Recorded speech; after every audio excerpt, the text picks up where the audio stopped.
Kia ora whānau, Kāshtate from Bomb School. Today we are going to revisit the how to Manu video because you couldn't hear me clearly in the last one. So without further ado, let's get it. Okay, step 1. Put your feet together and do a squat. I like to do a deep squat, but you can squat as deep as you want and then jump up. Step 2. Lean back in the air. Step 3. Tuck up into a V. The tighter, the better. And that should look like this. Step 4. As you hit the water, start rolling back and then kick out. Make sure to also land on your tailbone, as this creates a smooth entrance. And then if you put all those steps together, it should look like this.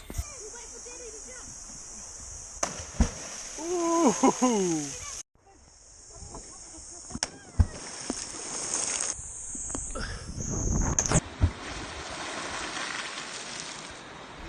Thanks for watching our video, and don't forget to like and subscribe.